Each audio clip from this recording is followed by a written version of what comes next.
listening to the IFF TV podcast.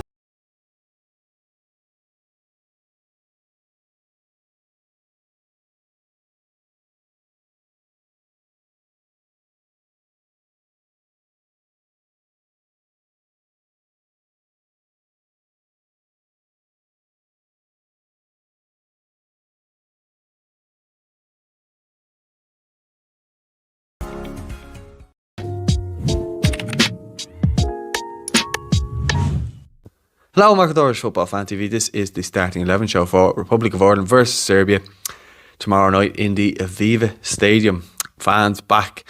I suppose we'll just get straight in. We'll start off with the goalkeeper, and I think having Gavin Bazunu back in there, Stephen's shown a lot of faith in him to keep him in the team and keep him in goals as his number one. He looks like he's going to be his number one for a long time to come, unless something happens, some injuries or whatever. But it looks as though he's going to stick with him in goals. It looks a real superstar in the making if you can keep his development going the way it is at the moment. So going to go with Gavin Bazunu there, just keep that little bit of consistency in there. I know, look, he's been in goal for a defeat and a draw that felt like a defeat, but I would stick with him in goals. I don't think he's done a whole lot wrong. He obviously made that error leading to the penalty against Portugal, but then he made up for it by making the save for the penalty. So for me, he made up for his mistake there. So I'm going with Gavin Bazunu in goals. Then I'm going to keep with a back three, centre back three, and I would go on the right side, Andrew Omobamidele. Thought he done really well against Portugal. I think with Seamus Coleman being out, I think it's a chance for Andrew to come in there. I think he's next in line. So I would go with him there. I would go with Shane Duffy and John Egan as the other two centre-backs in there. Again, keeping that consistency and continuity back there. Because I thought, Azerbaijan had that one chance. But other than that, Duffy and Egan kept them quite quiet, and Seamus as well. But I think having Andrew there, he's shown that he's well capable when he played against Portugal. So I think I would go with him in there. I think it makes sense. I think I'll go with that back three. Then on the right side, as a wing back, I'd have Matt Doherty in there. Again, people might say, oh, well, you didn't do much today. But I think he's our best option there. And I think if we can show any sort of similar performance like he did against Serbia the other night, I think then we could be looking at a really good game from him. Let's hope he's sick again. But I thought he played really well against Portugal, and I think if he can replicate some of that form, then hopefully he will be able to carry that in. Then left wing back, this is a kind of position where I've kind of hemmed and hawed and thinking to myself, just going, well, the manager doesn't seem to really fancy Ryan Manning there, doesn't seem to really trust him. Is it too soon for Liam Scales to come in there? I think it is. So I'm going to go with James McLean as the left wing back. I think he let himself down a little bit with the cross against Portugal, and he was self-critical in his press conference about it as well. So he's taking the blame and the ownership on that. But hopefully he can make amends by having a good game against Serbia if he's to play. So I would go with him there at my left wing back, and I just think that's a nice balance of youth and experience there between that kind of back five, if you like to call it a back five.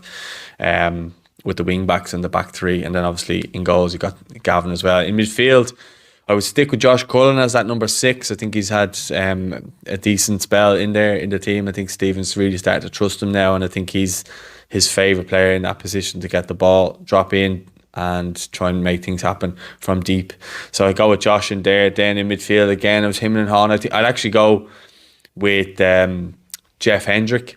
I think he had a really good game against Portugal. I know he was out of the equation for the Azerbaijan game, but I think he actually came in and done really well against Portugal. I don't know whether it was he knew it to come in and kind of raise his levels to be against that type of opposition, but I thought he had a decent game, and I think he was either being rested or it was just the case of he picked up a knock that he was out and Malumbi came in. They're both energetic players, but I just think for this one to have that little bit of experience with Hendrick in there, just because I thought he had a really good game against Portugal. That's all it is. And then I will go with Jamie McGrath as the attacking midfielder, I would say. I thought he played really well against Portugal. Again, I thought he was unlucky to lose his starting spot in the team. So I would go with them. I think that's a really solid midfield. And they've done well under Stephen, I think. So that midfield, and then up front, I'm going to go Adam Ida and Troy Parrott. I think Adam Ida has shown glimpses of what he can do in terms of getting the ball up or keeping us up the pitch, getting on the ball, making things happen, and he has a moment of magic in him as well. We just haven't seen him score yet, and hope that that'll be the case soon and he gets the goal that he's probably worked very hard but hasn't got the goal to maybe show for it. Troy, I think, again, started the season quite well.